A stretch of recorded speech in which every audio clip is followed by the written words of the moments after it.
क्या रिपोर्ट तैयार की है? देखिए, मौके पे आके जो मैंने तथ्य देखे हैं, समझे हैं, वो ये हैं कि पहली बात कि मौके पे आना मुझे वाजिब लगा। कई ऐसी नई बातें मुझे मिली, जैसे कि यह लिंक रोड कहाँ से आती है, ये किस प्रकार की है, यह मौके पे वास्तव में कितनी लंबी है मेन रोड से। दूसरी बात, वहाँ से जो लिंक रोड है और यहाँ नीचे जहाँ समतल, जहाँ पर घटना स्थल कथित बताया जा रहा है, उसके बीच क्या लिंकेज है, किस प्रकार का जुड़ाव है। तीसरी बात, यहाँ मौके पे जो जो तमाम चीज़ें मौके पे हैं, जैसे झाड़ियाँ हैं, यहाँ पे पौधे हैं, पत्थर हैं, उनकी क्या स्थिति है। कई ऐसा दिख रहा है कि मोटरसाइकिल भी और जो असद है, वो दोनों उस झाड़ी के ऊपर गिरने की बात कथित रूप से दिख रही है। झाड़ी बिल्कुल सही सलामत है। उसी प्रकार से पौधा, उसके ऊपर एक व्यक्ति के गिरने की बात दिख रही है, वह सही सलामत है। कई पत्थर दिख रहे हैं, एक पत्थर दिख रहा है जिस पर कथित रूप से गुलाम के गिरने की बात है। इनकी चोटें उनके बॉडी पे हैं कि नहीं हैं, इन चोटों को लेके, इन मौके के पौधों को लेके, इन अन्य वस्तुओं को लेके कई नए तथ्य आ रहे हैं जो यहाँ नहीं आने पे मुझे ज्ञात नहीं होते।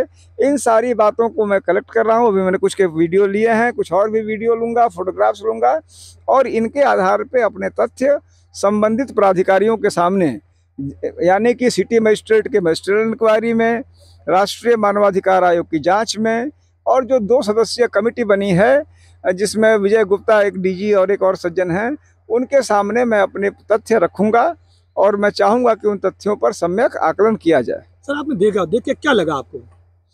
देखिए, बहुत कुछ तो जो एफआईआर दर्ज हुई थी नवेंदु जी द्वारा, और जो एसटीएफ ने जो कुछ फोटोग्राफ्स, 4-6 फोटोग्राफ्स एसटीएफ ने रिलीज किए थे। मेरी जानकारी में पत्रकारों ने मौके पर बॉडी नहीं देखी थी, जो कुछ भी हुआ था वह एसटीएफ ने ही फोटो दिए थे। उनमें ही अंतर से साफ दिख जा रहा था। 12-14 पॉइंट हमने उसमें बनाए थे। कई एडिशनल पॉइंट्स, एडिशनल तथ्य यहाँ दिख रहे हैं।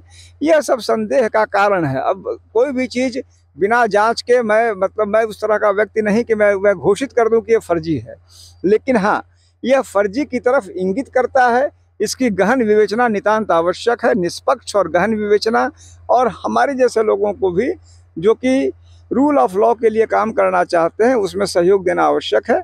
इसीलिए मैं यहाँ आया हूँ।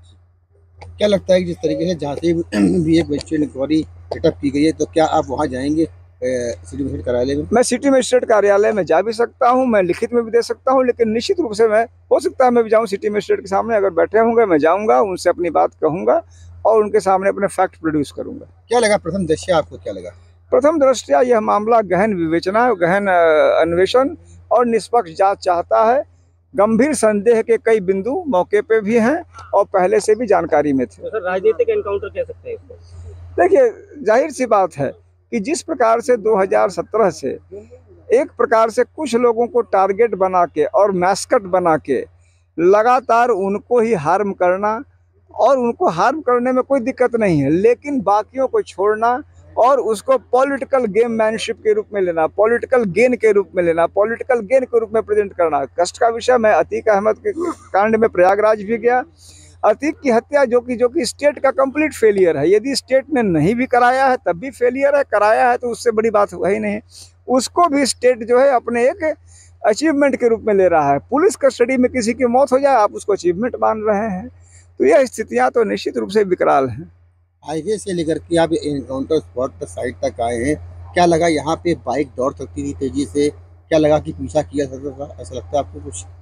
देखिए, जाहिर सी बात है कि जो साइट है, जो लिंक रोड है, जो मौका है, ये सब के सब एक पर एक सवाल खड़े कर रहे हैं।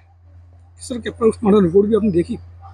पोस्टमार्टम रिपोर्ट मैंने अभी अपनी आंखों से नहीं देखी है, मैं उसको भी देखूंगा। वो मैं अपनी आंखों से नहीं देख पाया हूँ। एफआईआर मैंने जरूर पढ़ी। उसमें क्या खामियां मिली?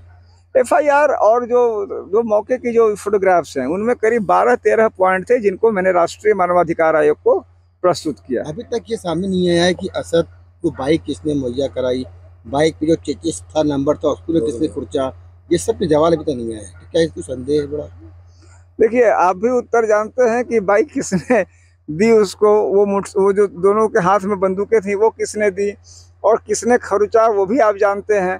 उसी का वो पता लगे न लगे, कम से कम यह सच्चाई मालूम हो जाए कि यह एनकाउंटर किस हद तक सही था, किस हद तक गलत था। ठीक।